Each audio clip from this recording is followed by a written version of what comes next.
సుబ్రహ్మణ్యేశ్వర స్వామి వారి అవతార విశేషంలో భగవంతుడు భక్తుడికిచ్చిన వరం కారణం కాదు, ఒక బ్రహ్మజ్ఞాని భగవంతుడికిచ్చిన వరం కారణం.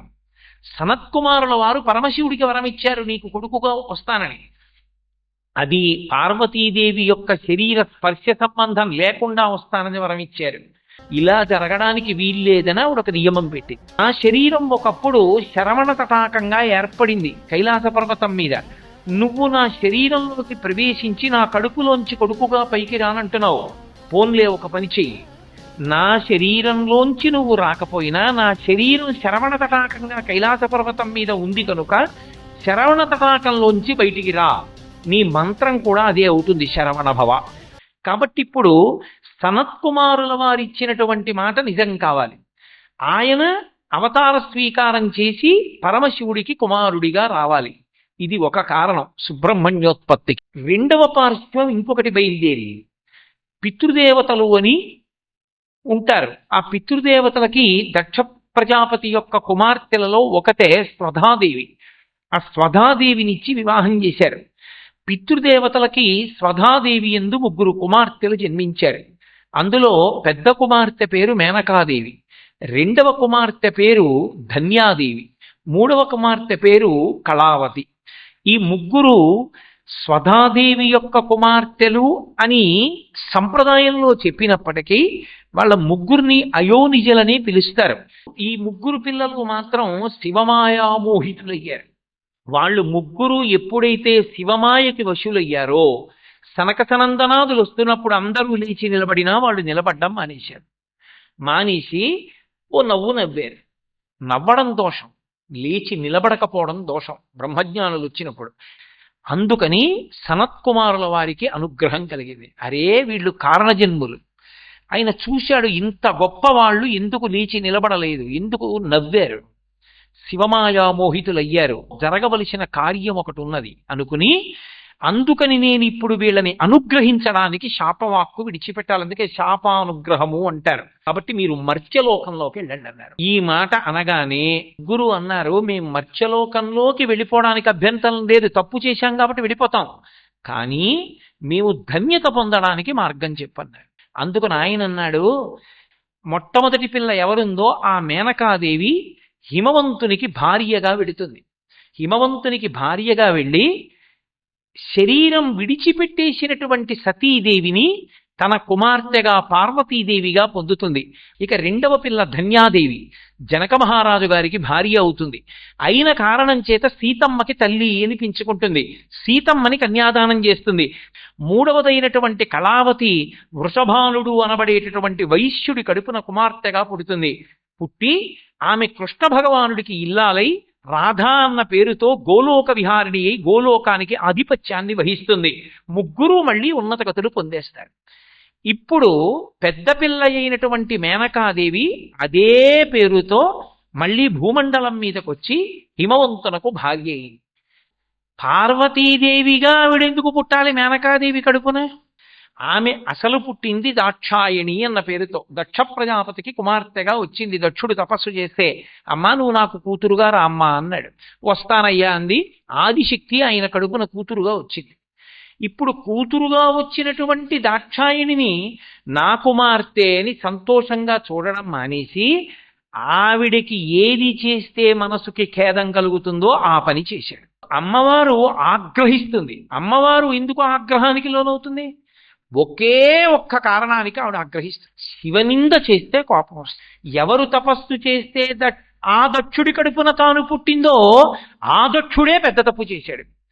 నేను శివుడి పట్ల అమర్యాదతో ఉంటానన్నాడు. ఆవిడ దక్ష యజ్ఞానికి వెళ్ళి దక్షుణ్ణి నిలదీసింది. ఏమయ్యా నీకు శివుడు పనికి రాలేదా, శివనింద చేస్తున్నావు అని అడిగింది. వినలేదు దక్షుడు. పరమశివుడు ఎప్పుడూ ప్రశాంతంగా ఉంటాడు. ఈయన ఇలాగే పట్టించుకోరు, పిల్లలు గాడి తప్పిపోతున్నారు, దారిలో పెట్టాలని ఆవిడ శరీరం వదిలేసి. ఇప్పుడు అయ్యవారి పక్కన అమ్మవారు లేరు. అమ్మవారు లేరు అన్న మాటకు అర్థం అసలు అమ్మవారు లేకుండా పోయిందా, అమ్మవారు శరీరంతో లేకుండా పోయిందా? అంటే అమ్మవారు శరీరంతో లేదు. అంటే అదిగో అక్కడ సనత్కుమారుల వారిచ్చిన శాపం ఉంది. మేనకాదేవికి ఇప్పుడు తాను పార్వతిగా రావాలి అంటే మేనక పర్వతుడైనటువంటి హిమవంతుడికి భార్య కావాలి. వాళ్ళిద్దరూ భార్యాభర్తలైతే తాను మళ్ళీ శరీరం పొందాలి. వాళ్ళిద్దరికీ పెళ్ళయ్యే వరకు తన శరీరం పుచ్చుకోకూడదు. శక్తిగా ఉంది తప్ప ప్రకటనంగా లేదు. ఇప్పుడు వజ్రాంగుడికి ఒక రాక్షసుడు పుట్టాడు. ఆయన పేరు తారకాసుడు. తారకాసురుడు పుట్టినప్పుడు మేఘములలోంచి రక్తం పడింది. కింద నీటికి బదులుగా రక్తం పడింది. నక్కలు ఆడనక్కలు ఊడి బయటికి వచ్చి నిలబడి అవి ఓండ్ర పెడితే వాటి నోట్లోంచి అగ్నిపుంజములు బయటికి వచ్చాయి. అంత భయంకరమైన రాక్షసుడు పుట్టాడు. ఆయన పేరే తారకాసురుడు. వీడు ఉన్నది చాలక మళ్ళీ బ్రహ్మగారి గురించి తపస్సు చేశాడు. బ్రహ్మగారు ప్రత్యక్షమయ్యారు. ఒక్క వాక్యంలో వరం అడిగాడు. పరమశివుడికి విశేషమైన కామము కలిగి పార్వతీదేవితో క్రీడించడం వల్ల పరమశివుని యొక్క వీర్యము స్ఖలనమైతే దాని వలన పరమశివునికి కుమారుడు పుడితే ఆ పరమశివునికి కలిగినటువంటి కుమారుడు దేవసేనకి అధిపతి అయి ఒకే ఒక్క అస్త్రం నా మీద ప్రయోగిస్తే అప్పుడు చచ్చిపోతాను వరం ఇమ్మన్నాడు. తథాస్తు అన్నాడు బ్రహ్మగారు. ఇప్పుడు తండ్రి తెచ్చిన వరాలు పుట్టుకతో బలం, తను తెచ్చుకున్న వరం మృత్యువు లేకపోవడం. ఆపగలిగిన వాడు ఉన్నాడా? వజ్రాంగుడి కన్నా ప్రమాదమైన రాక్షసుడు వచ్చాడు. ఆ తారకాసురుడు విజృంభించాడు. విజృంభించి లోకములనన్నిటినీ తన వశం చేసుకున్నాడు. మనుష్యులకే కాదు దేవతలకు కూడా ఇబ్బంది వచ్చింది. ఇది సమస్త లోకములకు ఇబ్బంది వచ్చింది. కాబట్టి రాక్షస ప్రవృత్తి విజృంభించిపోయింది. 3 లోకములు తల్లడిల్లిపోతున్నాయి. 3 లోకములు తల్లడిల్లిపోతుంటే దేవతలందరూ మొట్టమొదట ఎవరిని అడుగుతారంటే ఇబ్బంది వస్తే బ్రహ్మగారిని అడుగుతారు. అందుకని దేవతలందరూ అడిగారు, అయ్యా ఈ తారకాసురుడి బాధలు పడలేకపోతున్నాం, ఎప్పుడు మరణిస్తాడు అని అడిగారు. ఆయన అన్నాడు, ఏమీ లేదు, పార్వతీ పరమేశ్వరుల మధ్య అనురాగం అంకురించాలి, మళ్ళీ అమ్మవారు పుట్టాలి. పుట్టి వాళ్ళిద్దరి మధ్య అనురాగం అంకురిస్తే ఆ అంకురించినటువంటి అనురాగం చేత వాళ్ళకు కొడుకు పుడితే ఆ కొడుకు దేవసేనకి ఆధిపత్యం వహించి ఒక్క బాణం వేస్తే చాలరా తారకుడు మరణిస్తాడన్నాడు. పార్వతీ పరమేశ్వరులిద్దరికీ కొడుకు పుట్టడం అనేటటువంటిది లౌకికంగా సంభవం కాదు. పార్వతీ పరమేశ్వరుల యొక్క సమాగమము అంటే ప్రకృతి పురుషుల యొక్క సమాగమం అని గుర్తు. కొన్ని వందల దివ్య సంవత్సరముల క్రీడ నడుస్తూనే ఉంది. ఇలా నడుస్తూ ఉండగా మొట్టమొదట దేవతల్లో అక్కర్లేని భయాలు, అక్కర్లేని ఆలోచనలు కొన్ని బయలుదేరుతుంటాయి. ఏమనంటే సర్వలోకముల యందు ఆ పార్వతీ పరమేశ్వరుల యొక్క తత్వాన్ని తట్టుకోగలిగిన వేరొక భూతం లేదు. ఇప్పుడు ఈ 2 శక్తులు కూడితే అందులోంచి ఇంకో శక్తి వస్తుంది. అప్పుడు ఈ 2 శక్తుల సమాగమంలోంచి ఓ శక్తి వస్తే ఆ శక్తి మనకి అనుకూలమైతే పర్వాలేదు. మనం అడగలేదుగా, అయ్యా తారకాసురుడిని సంహరించడానికి మాకు మీ కడుపున ఓ కొడుకు పుట్టాలని అడిగితే ఒరే అటువంటి కొడుకుని ఇద్దును అని ఆయన అనకుండా, మీరు నన్ను అడగలేదుగా, ఇప్పుడు ఈ భూతం పుట్టింది, ముందు దీన్ని అనుభవించండి అంటే వాడు తారకాసురుడి కన్నా భయంకరుడైతే ఏ కారణం చేతనైనా అటు ఆయన ఇటు ఈయన మనం ఎక్కడ బతుకుతాం? అందుకని మనం అడిగే వరకు శివుడి కడుపున కొడుకు పుట్టకూడదు. మనం అడుగుదాం, వేరోసారి అడుగుదాం. అందుకని ముందు మాత్రం మీరు ఆ దివ్య క్రీడ విరమించేసేయండి అని అడుగుదాం అనుకున్నారు. అడగకూడని మాట, నోటి వెంట రాకూడని మాట అడగడానికి దేవతలలో ప్రయత్నం ప్రారంభమైంది. దేవతలందరినీ ఇలా నడిపించిన వాడు ఎవరంటే ఇంద్రుడు. ఇది 2వ తప్పు ఇంద్రుడిది. మొదటి తప్పు ఎక్కడ చేశాడంటే పితృస్వరూపమైనటువంటి పరమశివుని మీద వెయ్యకూడని బాణం మన్మధుడితో వేయించాడు. అది మొదటి తప్పు. అందుకని దేవతలందరూ కలిసి శివుడి దగ్గరికి వెళ్ళాడు. ఆయన కైలాస పర్వతం మీద కొన్ని వందల సంవత్సరముల దివ్యకేళి ఎందున్నాడు. ఉన్నవాడు బయటికి వచ్చాడు. అందరూ పెద్ద ఘోష చేశారు. పరమశివుణ్ణి పిలిచి బయటికి వచ్చి నిలబడ్డాడు. నిలబడి ఏమని అడిగాడు. వీళ్ళందరూ ఆయన్ని ఉద్దేశించి ఒక మాట అన్నారు. మహాదేవా, మీరు పార్వతీదేవితో దివ్య క్రీడలు అనుభవిస్తున్నారు. పుట్టబోయేటటువంటి మహాభూతాన్ని ఎవడు భరించగలడు? మిమ్మల్ని కాని పార్వతీదేవిని కాని భరించగలిగిన భూతం ఒకటి లేదు ప్రపంచంలో. ఇప్పుడు ఇంకొక భూతం ఆవిర్భవిస్తే మేము భరించలేము. అందుకని మేము చెప్తాం ఎప్పుడు బిడ్డల్ని కనాలో. మేము చెప్పే వరకు మీ తేజస్సుని మీ యందే ఉంచేసుకోండి. ఒకవేళ మీ తేజస్సు వలన ఒక ప్రాణి పుడితే భూమి భరించదు, వాయువు భరించదు, నీరు భరించదు, అగ్ని భరించదు. కాబట్టి సృష్టి చెయ్యకండి. నీ తేజస్సుని నీ యందే నిలబెట్టి నువ్వు తపస్సు చేసుకో పార్వతీదేవితో కలిసి, తప్ప భూతోత్పత్తి చెయ్యొద్దన్నారు. ఆయన విన్నాడు. విని ఆయన అన్నాడు, ఒరే ఒక పని చేయండి, నేను కొన్ని వందల సంవత్సరముల నుండి పార్వతీదేవితో దివ్య క్రీడలు అనుభవించిన కారణం చేత నా రేతస్సు తన స్థానము నుండి కదిలిపోయింది. అది అందులో కొంత భాగం పతనమవుతుంది. పతనమైనప్పుడు ఎక్కడ పడాలో నాకు చెప్పండి అన్నాడు. అమ్మ బాబోయ్, ఆ తేజస్సునే మేం పట్టలేం. అంతటి తేజస్సుని పట్టగలిగిన దివ్యక్షేత్రం ఉండాలి. దివ్యక్షేత్రం లేదు లోకంలో. అటువంటి క్షేత్రమని చెప్పగలిగినది ఒక్కటే, భూకాంత ఒక్కతే ఉన్నది. కాబట్టి భూమి మీద విడిచిపెట్టేయి అన్నారు. అది దోషం. పరమశివుడు ఒక నవ్వు నవ్వి, తారకాసుర సంహారం అవ్వాలిగా. తారకాసుర సంహారం అవ్వాలి అంటే ఎలాగో కొడుకు పుట్టాలిగా. కొడుకు పుట్టాలి అంటే వీళ్ళు మళ్ళీ ఇంకొకసారి వచ్చి నన్ను ప్రార్థన చేయకూడదుగా, వీళ్ళ పరిధి దాటినట్టుగా ఎలాగో అనుగ్రహించాలిగా. వీళ్ళ ప్రవర్తనకి తగిన ఫలితాన్ని వాళ్ళే అనుభవిస్తారు. అందుకని ఆయన ఏం చేశాడంటే తన రేతస్సుని భూమి మీద విడిచిపెట్టాడు.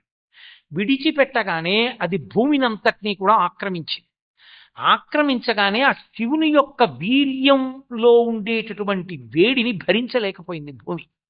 భరించలేక పెద్ద పెద్ద కేకలేసి, వెంటనే వేడి వేడి అంటున్నావు కాబట్టి వేడిగా ఉండేవాడు, వేడిని తట్టుకునేవాడు అగ్ని ఒక్కడే అని వాళ్ళు అగ్నిని పిలిచారు. దేవతలందరూ పిలిచి, ఓ అగ్నిహోత్ర నీ యందు ఉంచుకో శివవీర్యాన్ని అన్నారు. అగ్ని దాన్ని తీసుకుని తన యందు ఉంచాడు. అగ్నికి ఎక్కడిది ఈ శక్తి అని మీరు నన్ను అడగచ్చు. అగ్ని పరమశివుని యొక్క అష్టమూర్తులలో ఒకడు. పరమశివుడే అగ్నిగా ఉంటాడు. అందుకని శివవీర్యము శివుని ఎందే భద్రమైంది అని దాని గుర్తు. భూకాంత యొక్క అరుపులు విని పార్వతీదేవి బయటికి వచ్చింది. దేవతలందరి వంక చూసింది, భూమిదేవి వంక చూసింది. చూసి ఆవిడంది, నీ భార్య యందు కనవద్దని నా యందు చేరవలసినటువంటి శివతేజస్సుని భూకాంత యందు ప్రవేశపెట్టమని అడిగే అధికారం మీకు అసలు లేదు. మీరు అడిగినా పట్టే అధికారం భూకాంతకు అసలు లేదు. కాబట్టి మీ అందరూ తప్పు చేశారు. మిమ్మల్ని అనుగ్రహించడానికి దయాళువైన నా భర్త అంగీకరించాడు. ఎందుకు అంగీకరించాడో ఆయన హృదయం నాకు తెలుసు. అయినా ధర్మాన్ని మీరు తప్పిపోతే, నేను ఉపేక్షిస్తే రేపు లోకంలో ఇదే ధర్మం అవుతుంది. కాబట్టి ఇది ఎప్పటికీ జ్ఞాపకం ఉండిపోవాలి అంటే మిమ్మల్ని అందరినీ నేను చెప్పిస్తున్నాను ఆవిడ అని మొట్టమొదట దేవతల వంక తిరిగింది. మీరు కదు వచ్చి చెప్పింది, ఈశ్వర మీ తేజస్సు మీ యందు ఉంచుకోండి అని చెప్పిన వారు మీరు. స్ఖలనమవుతున్న వీర్యాన్ని ఏం చెయ్యని అడిగితే భూమి మీద విడిచిపెట్టండి అని చెప్పిన వాళ్ళు మీరు. మొదటి శాపం ఇస్తున్నాను, ఇక దేవతలకు తమ భార్యల యందు బిడ్డలు కలగకుండుగాక. ఇప్పటికి ఎంతమంది ఉన్నారో అంతే ఉంటారు. అందుకే అప్పటికీ ఇప్పటికీ ఎప్పటికీ దేవతలు 33 కోట్లు. కాబట్టి భూమిని శపించింది. నా భర్త యొక్క తేజస్సు నా యందు ప్రవేశించి నాకు బిడ్డ పుట్టకుండా నా భర్త తేజస్సుని నువ్వు పొందావు కనుక ఇకపైన నీ కొడుకులు నిన్ను అనుభవించెదరుగాక. అనుభవించి కొడుకుల చేత అనుభవింపబడిన దానివై కొడుకులకి భార్యవై శాశ్వతమైన అవమానమును పొందెదవుగాక. ఇక నీకది తప్పించుకోవడము సాధ్యము కాకుండుగాక. ఇన్ని శాపాలు విడిచిపెట్టేస్తే దేవతలందరూ చిన్న బుచ్చుకుని వెళ్ళారు. పార్వతీ పరమేశ్వరులిద్దరూ తపస్సుకు వెళ్ళిపోయారు. కొన్నాళ్ళు అయిపోయింది. తారకాసురుడు ఎక్కడ లేని సంతోషం పొందేశాడు. ఇప్పుడు దేవతలకి వెళ్ళి అడగడానికి ఓపిక లేదు.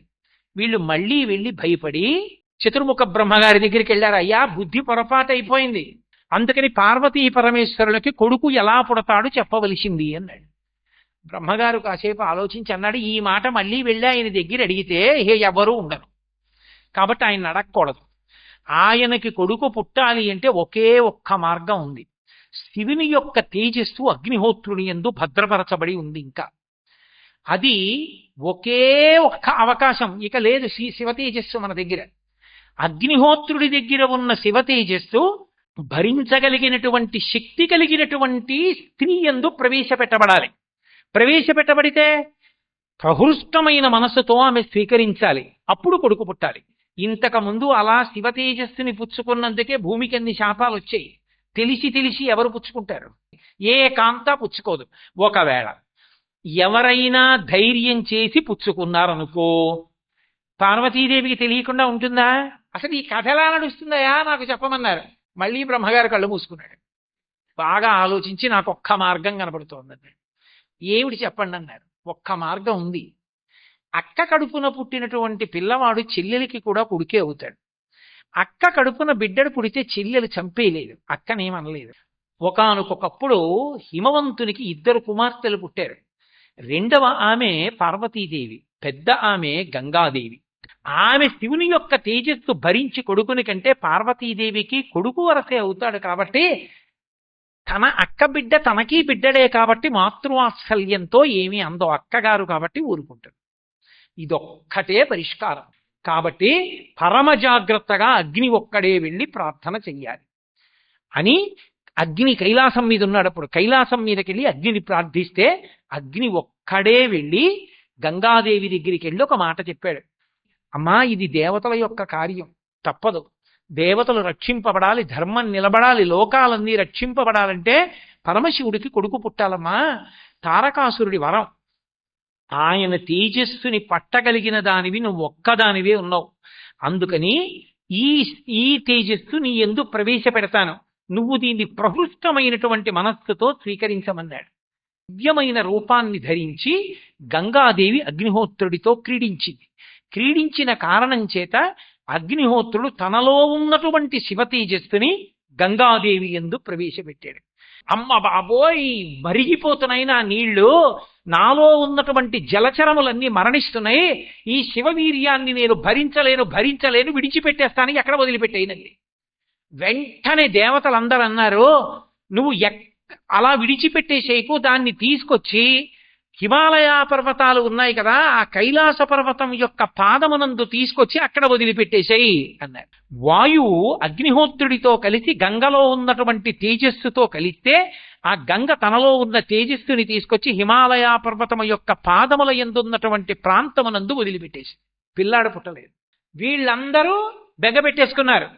ఆ పిల్లవాడు పుట్టలేదో ఇక మార్గం లేదు ఇక లోకానికి. అందుకే సుబ్రహ్మణ్యావతారమునందు ఏర్పడినటువంటి ఉత్కంఠ ఒకరితో సరిపోలేదు. మనుష్యులు, దేవతలు, ఆఖరికి బ్రహ్మ విష్ణువాదులు కూడా అడిగిపోయారు. ఇక మళ్ళీ ఎక్కడి నుంచి వస్తుంది శివతేజస్సు? ఎవరు అడుగుతారు వాళ్ళ దగ్గరికి వెళ్ళి? ఇలాంటి సమయంలో అకస్మాత్తుగా పచ్చటి రంగుతో ఉన్నటువంటి ఒక పిల్లవాడు క్యారమని అరిచాడు. అరవగానే పరిగెత్తుకొచ్చి చూశారు. ఆ గంగాదేవి యొక్క కడుపులోంచి గర్భస్రావమై పుట్టాడు కాబట్టి స్కందా స్కందా అని పిలిచారు కొంతమంది స్కందా స్కందా అన్నారు. బాగుంది. అసలు కొడుకు అంటే పరమశివుడికే కొడుకు, ఎందుకంటే వాళ్ళిద్దరు ఆది దంపతులు, వాళ్ళ కొడుకే మొదటి కొడుకు కాబట్టి కుమారా అన్నారు.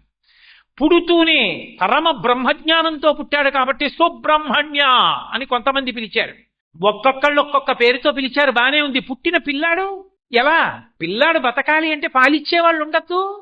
పాలిచ్చేవాళ్ళు ఎక్కడున్నారు? కృత్తికల్ని ప్రార్థించారు, మీరు లోక సంరక్షకులు, పార్వతీదేవి యొక్క స్వరూపాలే అవి, కాబట్టి అమ్మా మీరు వచ్చి పాలివ్వండి అన్నారు. వాళ్ళందరూ వచ్చి నిలబడి నించున్నారు. అయ్యో నించున్నారు, పిల్లాడు ఏమైనా అయిపోతాడు, పాలివ్వండి అన్నారు. వాళ్ళన్నారు, ఇస్తాం కానీ ఇచ్చిన తర్వాత ఈ పిల్లాడిని మీ అవసరానికి పట్టుకుపోతారు, మాకు ఆ పిల్లాడికి ఏమిటి సంబంధం అంటే, అందుకని ఒక పని చేయండి, ఆ పిల్లవాడికి మేము తల్లులం అని మాకు కూడా మాతృత్వం ఇస్తే పాలిస్తామన్నారు. అయ్య బాబోయ్ మీకు పిల్లాడే ఇవ్వండి అన్నారు. అనగానే కృత్తికలు 6 ఆ పిల్లాడి దగ్గర చేరి పాలిద్దాం అనుకుంటే పిల్లవాడు 6 ముఖాలు పొంది పాలు తాగాడు. 6 ముఖాలతో పాలు తాగుతుంటే షడాననా అని పిలిచారు. కృత్తికలు పాలు తాగాడు కాబట్టి కార్తికేయ అని పిలిచారు. వెంటనే ఆ ఒక్కరోజు సాయంకాలానికి పాలు తాగడం, లేవడం, అస్త్రాన్ని సంధించడం, ఆ తారకాసురుడి మీద ప్రయోగించడం కూడా అయిపోయింది. ఆ రాక్షసుడు మరణించాడు. దేవతలందరినీ కూడా కాపాడితే ఆయనకప్పుడు దేవసేనకంతటి కూడా అధిపతిగా పట్టాభిషేకం చేశాడు ఇంద్రుడు. అందుకని దేవసేనాధ్యక్షుడయ్యాడు.